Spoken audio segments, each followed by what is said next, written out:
This is NR2003 Predicts. Using constantly updating ratings, we determine where Monster Energy NASCAR Cup Series drivers will place at any given track any given week.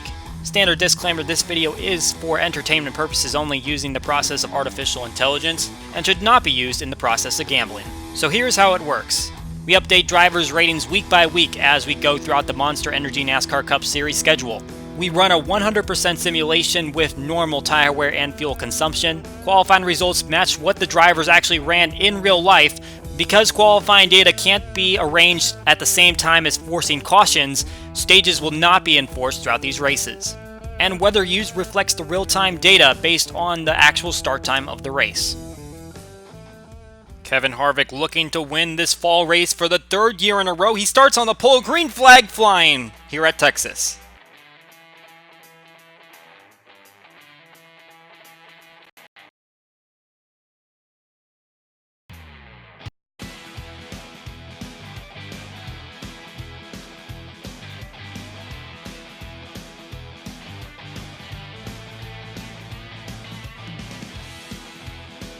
As we mentioned, Harvick, the winner of the last two races here in the fall, although last year that win was technically disqualified because he didn't receive the benefits for the victory to push him into the championship four, even though he made it on his own. Now he's being challenged by Denny Hamlin down below him as he's going to lead the first lap.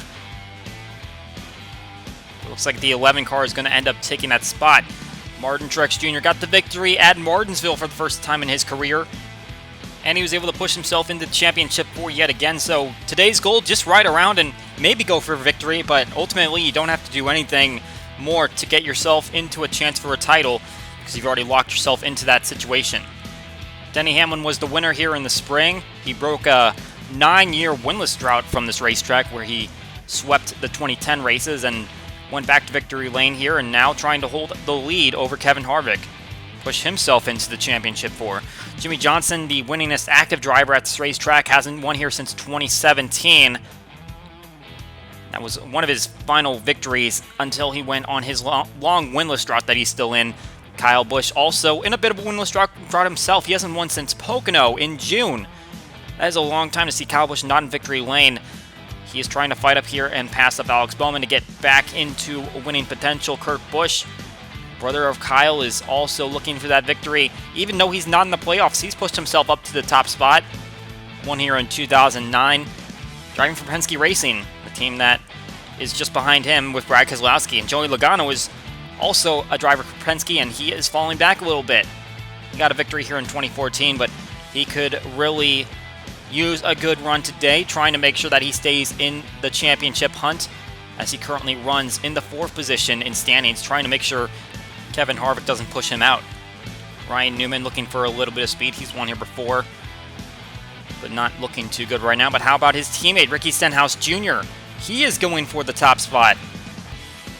Obviously, we know that he is going to JTG Doherty Racing at the end of the season, taking Chris Buescher's seat, who is taking his seat. But trying to see what he can do here to get himself a good run anyway. Kind of show that he has the potential. Kyle Larson is running further back in traffic than he would like, as well as Ryan Blaney. Both of those guys below the cut line in the playoffs to make the championship four. They're going to need to speed it up a little bit.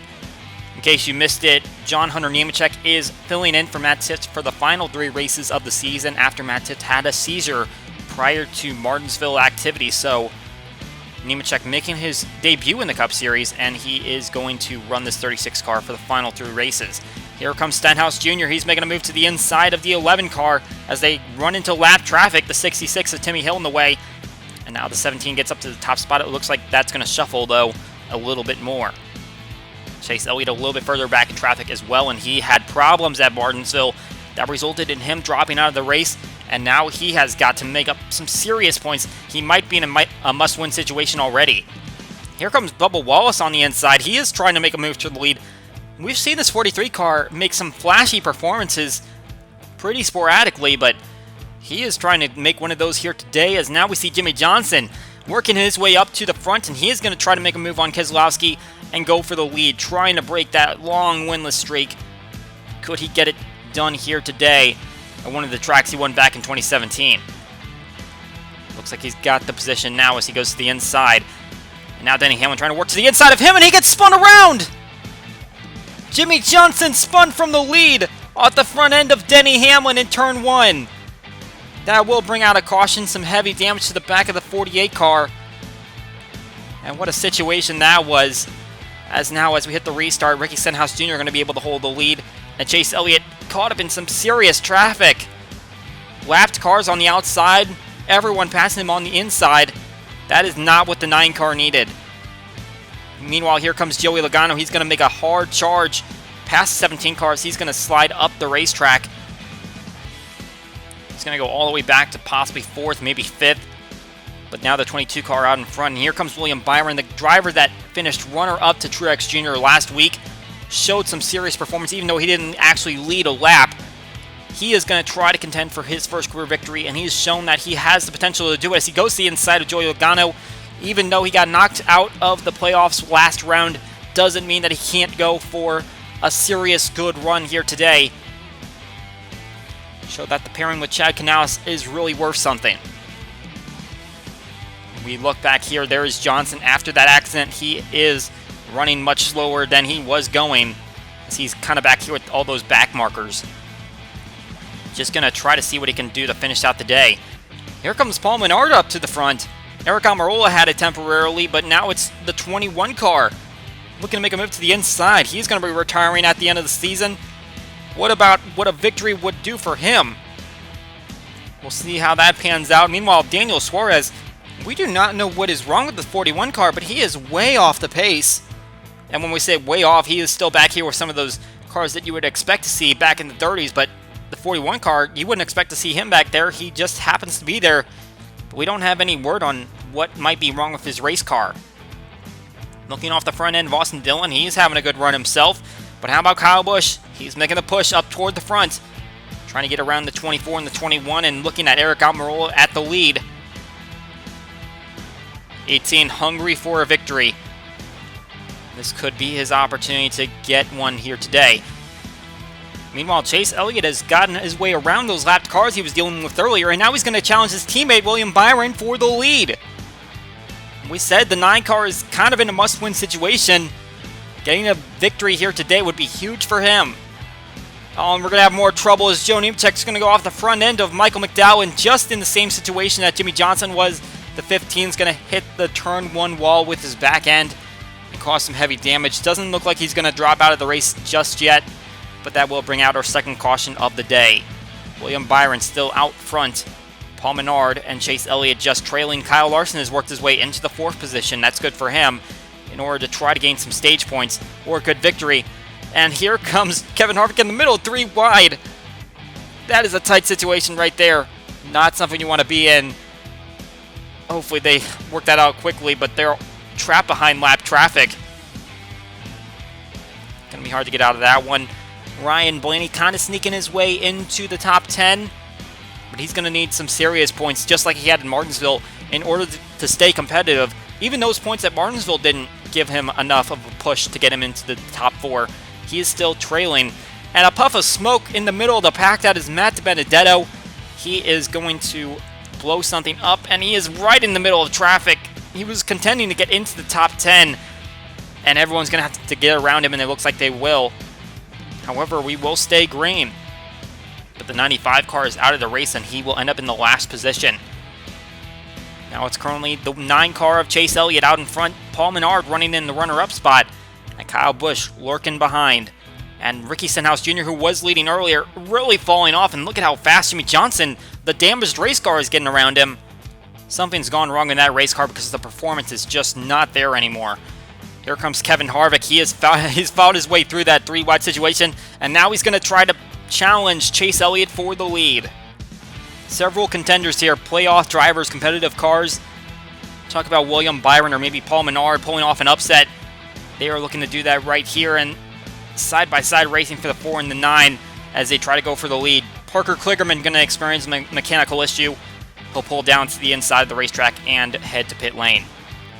Ryan Blaney has fallen out of the top 10, and he is nowhere near those guys up at the front, and this is very bad for Blaney in terms of getting more points, stage points, end of the race points, even though we have a good chunk of the race left to go. But you can see the gap between the front runners and the mid-pack drivers is really kind of spread out. As you can see, just a few drivers under a blanket, including Martin Truex Jr., who clearly hasn't let any of that win go to his head, and he is still trying to contend for a victory. Paul Menard has fallen off of that group, as he is now sliding back from the 10th position.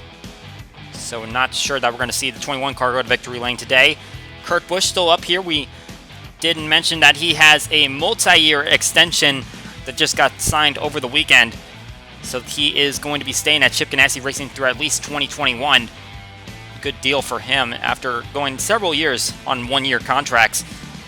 Chase Elliott going to be the first one to come down the pit lane, and that's going to cycle out our green flag pit stops. Kevin Harvick going to pit from the lead along with a few others, although they're going to be held up by a couple of lapped cars as they try to go by.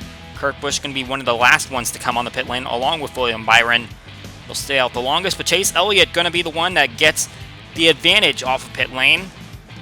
He is near absolutely no one right now after they were running pretty much in a pack for most of the race. But we'll see that some of these cars are going to start challenging him once again. No push forward. We got guys like the 24 car who's pushing ahead along with Kevin Harvick, and here they come. They've chased him down. Seems like when you get yourself into a little bit of a draft with this rules package, it's going to help you get back up to the leader, and looks like they're trying to challenge the 9 car for the lead right here. 24 on the back bumper of the 4 car. He's still looking for the victory himself. Meanwhile, for the outside pole sitter, Eric Jones, he has not been quite as competitive as he was in qualifying, as he is kind of running out here outside the top 10. Looking to see if he can finish off this race, but unfortunately just hasn't gone his way. William Byron trying to work around some lap traffic as he holds the lead. Kyle Busch just behind him. Kurt Busch in 3rd position, getting held up by John Hunter Nemechek as he goes a lap down. And Chase Elliott, he's starting to lag back a little bit, and he needs to get this victory. Even a good run might not give him enough to get into the championship 4 based on the problem he had at Martinsville as he tries to work himself underneath Truex Jr. Kyle Larson is still inside the top 10, but unfortunately for him, he is not close enough to some of these playoff competitors in order to gain some of those points back to help him get into the championship 4. So this is not a great run for him that he needed. Neither is it going for Brad Keselowski. It seems like if he had happened to make the next round, he would not be doing so well right now because he is running pretty far back than you would normally expect, as his teammate Ryan Blaney going to be the one that forces the pit stops. Obviously, we saw the 12 car was lagging back a little bit. Maybe getting the early pit stops is going to help him out a little bit, try to gain some ground. William Byron would follow him in, and then here comes the 1 car of Kurt Busch, taking the latest pit stop. This time the advantage is going to go to the 4 car of Kevin Harvick. And now he doesn't have quite the advantage that Chase Elliott had in the other one, but Kurt Busch, he is going to fall back a little bit. He is still inside the top 10 in the 7th position, but he is not going to be within that lead group. And for Martin Truex Jr., he's just in the same boat that Kurt Busch is, but fortunately for him, he doesn't have to necessarily care where he's running right now, as he already had that victory from Martinsville that will carry him into the championship 4, so he can just ride it out if he wants to. Ryan Blaney, that early pit stop did not give him too much of an advantage, as he is still running around nobody, at least no one that he can gain position on. As Chase Elliott right all over the back bumper of Kevin Harvick, he is looking for that victory. 9 car really hungry to get into victory lane, and he might use a bumper here as he pushes Kevin Harvick to the outside. But here comes the 10 car, Aric Almirola, who actually is not on the lead lap, but he is giving him a little bit of a roadblock. And William Byron's going to be able to make his way up to the front, but Chase Elliott's going to try to give him a little bit of noise on the inside to try to get that victory. Byron going to slip on the outside, and Elliott will come through the inside, but here comes Harvick once again. This is a lot of lead changes up here at the front.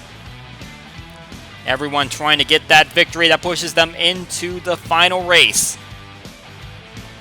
Brad Keselowski in danger of going a lap down as well. That's going to be concerning for him, as Kyle Busch is also nowhere to be seen as he is falling back from that group of 3 that's out in front. Byron, Harvick, and Elliott. Denny Hamlin also trying to fight his way back up, and he is caught up to Martin Truex Jr. I believe they weren't that close to him earlier on. but now they have chased him down along with Joey Logano. Now we got what should be our final round of pit stops. Kyle Larson going to be the first one to come in as he was lagging back in the field. Now we got Kevin Harvick coming in. He's going to take his service, get the fuel they need to get to the end. But a problem for Chase Elliott. They held him on pit lane. Doesn't look like he made the entry right. And that could be a big blow for his chances to win today. William Byron going to come down, one of the last cars on, taking his service. When they cycle through, it's going to be Kevin Harvick that has the lead. He's got a decent advantage over William Byron that he should be able to maintain with the amount of laps left. But there's going to be a caution for debris. So many laps without a caution, you kind of forget that those happen, but just so close to the end of the race, and Kevin Harvick has his lead decimated.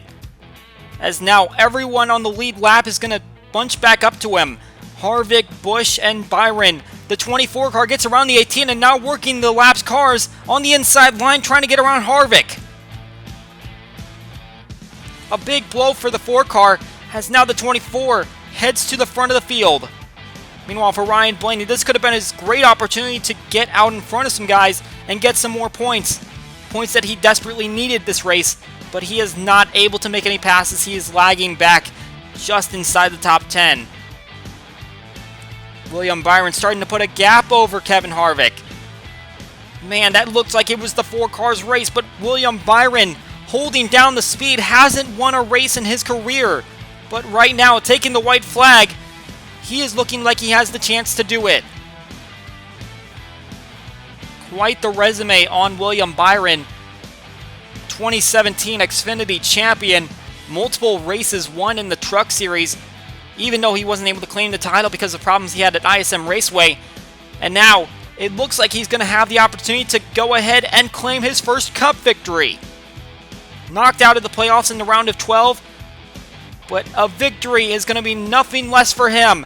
The 24 car coming around the checkered flag waves for William Byron.